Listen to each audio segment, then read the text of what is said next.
మన ఆంధ్రప్రదేశ్లో ప్రతి ఆడవాళ్ళు కూడా తన ఆధార్ కార్డును ఉపయోగించుకుని ప్రతి ఒక్కళ్ళు తెలంగాణ కంటే కూడా మన దాంట్లోనే డెవలప్మెంట్ ఎక్కువ ఉంది.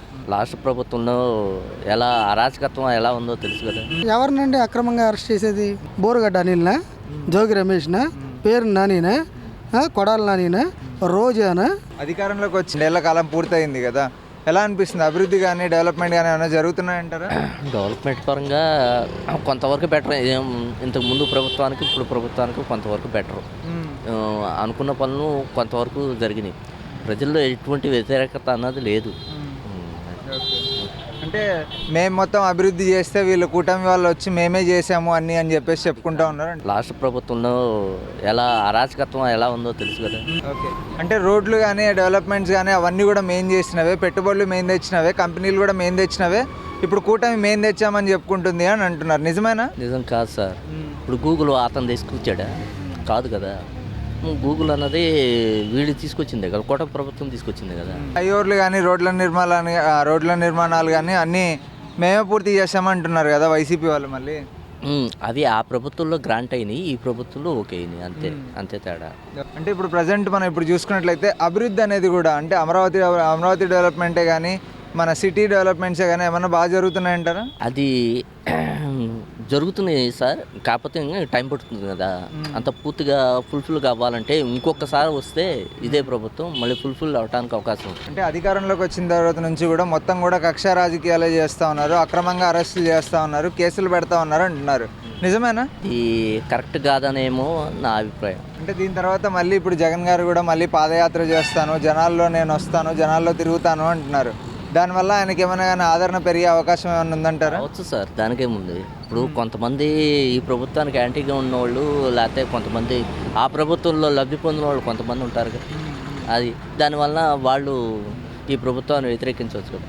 అది అంటే నారా లోకేష్ గారు కూడా రెడ్ బుక్ రాజ్యాంగాన్ని అమలు చేస్తూ ఉన్నారు, వైసీపీ నాయకుల్ని నేతల్ని అందరినీ కూడా అక్రమంగా అరెస్టులు చేస్తూ ఉన్నారు అంటున్నారు. నిజమేనా? అది నాకు ఐడియా లేదు సార్. అది ఓకే, అంటే ఈ 5 ఏళ్లలోనే అమరావతి పూర్తి చేస్తాము అన్నారు, అది నిజంగానే జరుగుతుంది అంటారా? 5 ఏళ్లలో జరగటం అన్నది అసాధ్యం సార్. నెక్స్ట్ మళ్ళీ వీళ్ళే వస్తే అది కన్ఫర్మ్ అవుతుందని చెప్పి నా అభిప్రాయం. పూర్తి స్థాయిలో రాజధాని మొత్తం కూడా కంప్లీట్ అవుతుంది అంటారా వచ్చే 5 ఏళ్లలో కూడా కూటమి వస్తే? అవ్వచ్చు సార్, అవ్వచ్చు. మళ్ళీ ఎవరు రావాలని మీరు అనుకుంటున్నట్టు? చంద్రబాబు నాయుడే రావాలనుకుంటున్నాను. ఎందుకంటే ఆయన పరిపాలన కొంతవరకు బెటరు. ప్రజెంట్ ఉన్న సిచ్యువేషన్కి ఆయనే ఉంటేనే బెటర్. అంటే వేరే వాళ్ళు వస్తే మళ్ళీ సేమ్ మళ్ళీ యథాస్థానం అయిపోతే ఎవరినండి అక్రమంగా అరెస్ట్ చేసేది? బోరుగడ్డ అనిల్నా, జోగి రమేష్నా, పేరు నానినా, కొడాలి నానినా, రోజానా, చిలకలూరిపేట రజనీ గారినా? ఎవరిని అరెస్ట్ చేశారు?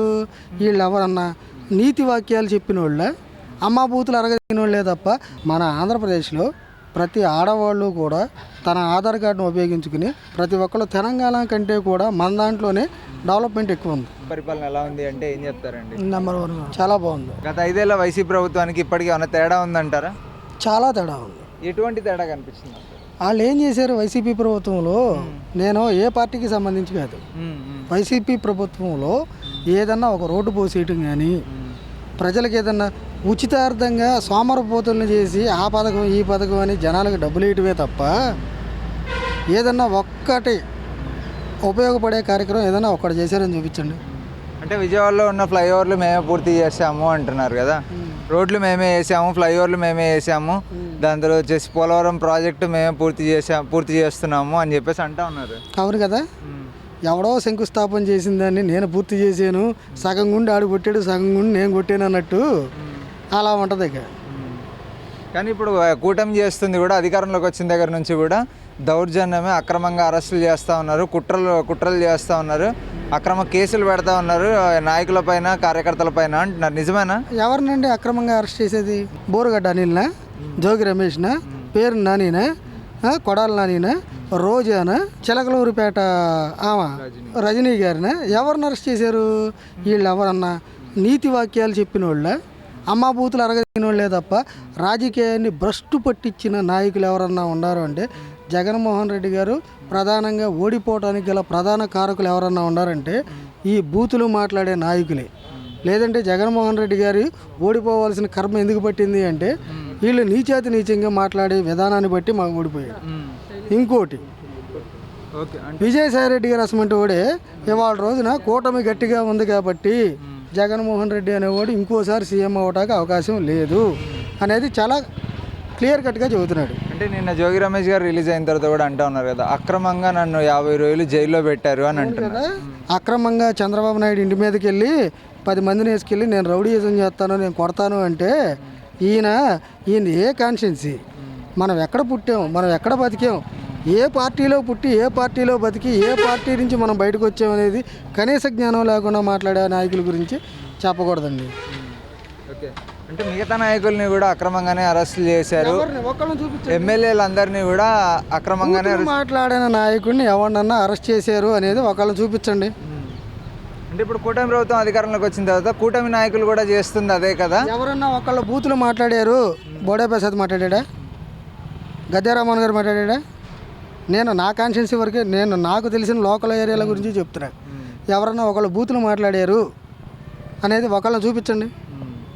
అంటే ఇప్పుడు జగన్మోహన్ రెడ్డి గారు కూడా మేము మళ్ళీ పాదయాత్ర చేస్తాం, ప్రజల్లో మాకు ఇంకా ఆదరణ ఉంది, ఖచ్చితంగా అంటే నన్ను ఆదరిస్తారు, మళ్ళీ రాబోయే కాలంలో నేనే సీఎం అని చెప్పేసి కూడా అంటా ఉన్నారు. అది జరుగుతుంది అంటారా? నేను అనుకుంటానండి మా ఊరికి సర్పంచ్ నేనే అని నేను అనుకుంటాను. నాకు జనాలు ఓట్లయితే సర్పంచ్ అవుతాయి, కానీ నేను మీ అందరితో చెప్తే సర్పంచ్ని అవను. అంటే సూపర్ 6 అని చెప్పేసి హామీలే ఇచ్చారు, కానీ ఇంతవరకు ఏ ఒక్కటి నెరవేర్చలేదు, ఏది ఎవరికి అందట్లేదు. ఉచిత బస్సులు పెట్టారు కానీ దానివల్ల నష్టమే తప్ప లాభం ఏం లేదు అని చెప్పేసి కూడా చెప్తా ఉన్నారు. ఉచిత బస్సు వల్ల ఎవరికి నష్టం జరగలేదండి. మన ఆంధ్రప్రదేశ్లో ప్రతి ఆడవాళ్ళు కూడా తన ఆధార్ కార్డును ఉపయోగించుకుని ప్రతి ఒక్కళ్ళు తెలంగాణ కంటే కూడా మన దాంట్లోనే డెవలప్మెంట్ ఎక్కువ ఉంది. ఆడవాళ్ళు ఎవరో కూడా రోడ్డును పడి మాకు ఛార్జీకి డబ్బులు లేవు మేము వెళ్ళకపోతున్నాం అనేది ఎవరో చెప్పట్లేదు. ప్రతి ఒక్కళ్ళు కూడా దాన్ని వినియోగించుకుంటున్నారు, దాంట్లో ఎటువంటి తప్పు లేదు. అంటే జగన్ గారి పాదయాత్ర వల్ల ఏమైనా రాజకీయాలు ఏమైనా మారే అవకాశాలు ఉన్నాయంటారా? రాజకీయాలు మారవండి, రౌడీయిజం మారుద్ది. అంటే ఇంకో కోడికత్తి, లేదంటే ఇంకో గొడ్లపోటు, ఇంకోటి మారుతాయే కానీ రాజకీయ పరంగా మారుద్దే కానీ లోకం అయితే ఏం మారదు. ఇప్పుడు ఒక ఎస్సీ క్యాండిడేట్ అతను ఇవాళ కూడా కోడికత్తి కేసులో తన కుటుంబాన్ని అన్ని విధాలుగా కోల్పోయారు. బోరుగడ్డ నీళ్ళు పవన్ కళ్యాణ్ గారి భార్యని, పిల్లల్ని నేను ఇంటికి వెళ్ళి రేపు చేస్తా, నీలాంటోడు నా పిల్లలకి నేను చెప్పకూడదు. ఆయన చాలా నీచంగా మాట్లాడాడు. మళ్ళీ వాళ్ళ రోజు నేను ఒక ఎస్సీని, నేను అంబేద్కర్ వారి వారసుడిని, నేను ఒక ఎస్సీని కాబట్టి నన్ను ఎటు చేశారు. నందిగాం సురేష్ అంటాడు నేను ఒక ఎస్సీని కాబట్టి ఎటు చేశారు, మీరేమో అమ్మ బూతులు అరగదండి, మిమ్మల్ని ఏదన్నా అంటే మాత్రం నేను ఒక ఎస్సీని అంటే ఇది అన్న ట్యాగ్ ఊరినే ఉందా మెల్ల వేసుకుని తిరగటాకి. అంటే ఇప్పుడు వైసీపీ నాయకులు కూడా అంటూ ఉన్నారు కదా, ఆడపిల్లలు మిస్ అయ్యారు అని మాట్లాడారు, అధికారంలోకి వచ్చిన తర్వాత ఆ ఊసే లేదు అని చెప్పేసి కూడా అంటూ ఉన్నారు కదా. ఏమండి, దానికి ప్రతి ఒక్కదానికి గవర్నమెంటు దానికంటూ ఒక ప్రొసెసర్ ఉంది. ఏముంది, పోలీసు వర్గాలు ఇన్వెస్టిగేషన్ చేస్తున్నారు, దానికి సంబంధించి ఏ రకంగా ఇన్వెస్టిగేషన్ చేయాలి, ఎంతమందిని రికవరీ చేశారు, ఏ రకంగా చూపిస్తున్నారు అనేది గవర్నమెంట్ వారు చూపిస్తారు. ఇప్పుడు ఇవాళ రేపు పొద్దునకే న్యాయం జరగాలి అంటే ఎక్కడా జరగదు, అది ఎక్కడా జరిగే పని కాదు. వాళ్ళు చేస్తున్నారు, మనం చూడాలి, చూసే వరకు ఆగాలి, అంతేగాని తెల్లాసరికి న్యాయం కావాలంటే ఎక్కడి నుంచి వద్దాయి. అంటే అధికారంలో లేనంత వరకు గట్టిగా మాట్లాడారు, రెచ్చగొడుతూ మాట్లాడారు, కానీ ఇప్పుడు ఎందుకు పవన్ కళ్యాణ్ గారు సైలెంట్ అయిపోయారంటూ కూడా వైసీపీ నాయకులు ప్రశ్నిస్తూ ఉన్నారు కదా. ఇప్పుడు చెట్టు ఉందండి, ఆ చెట్టుకి 100 కాయలు ఉన్నాయి, ఆ చెట్టుకి రాళ్ళేసి కొడతావా, ఈ చెట్టు ఎండిపోయింది దీనికి రాళ్ళేసి కొడతావా, ఆ చెట్టుకి కాయలు ఉన్నాయి కాబట్టి దానికి రాళ్ళేసి కొడతావు. అలాగే పవన్ కళ్యాణ్ గారు పని చేస్తున్నాడు కాబట్టి ఆయనకి రాళ్ళేసి కొడుతున్నారు. అంటే పవన్ కళ్యాణ్ గారు ఎప్పటికైనా కూడా పెయిడ్ ఆర్టిస్టే, ఇంకా సినిమాల్లో ఎలాగైతే నటిస్తున్నారో ఇక్కడ కూడా అలాగే నటిస్తున్నారు అంటూ కూడా చెప్తా ఉన్నారు కదా. ఆయన ఎక్కడున్నా దేవుడే, అది రాముడు అవ్వచ్చు, కృష్ణుడు అవ్వచ్చు, అల్లా అవ్వచ్చు, జీసస్ అవ్వచ్చు, అందరి రూపేణ కలిగిన వాడే పవన్ కళ్యాణ్. ఓకే. అంటే రాబోయే ఎన్నికల్లో మళ్ళీ కూటమి ప్రభుత్వమే అధికారంలోకి వస్తుందంటారా? అంటే కూటమిగానే వస్తారా, లేదంటే ఇదే పొత్తుతోనే వస్తారా, లేదంటే వైసీపీ వస్తుందంటారా? ఇప్పుడు వాళ్ళ పార్టీ వెనకమాలుండి నడిపించిన విజయసాయిరెడ్డి అసమంటాడే వాళ్ళ ముగ్గురు కలిసి ఉండగా మనం ఏం చేయలేమురా బాబు, నువ్వు సీఎంఏ అవ్వు అని ఆయన మొత్తుకుంటున్నాడు. నీకు చూపి ఫోన్ తీసి. నేను చూపిమంటే చూపిస్తా. ఆయన మొత్తుకుంటున్నాడు ఏమని, వాళ్ళు ముగ్గురు కలిసి ఉండగా మనం ఏం చేయలేము, నువ్వు సీఎం అవ్వు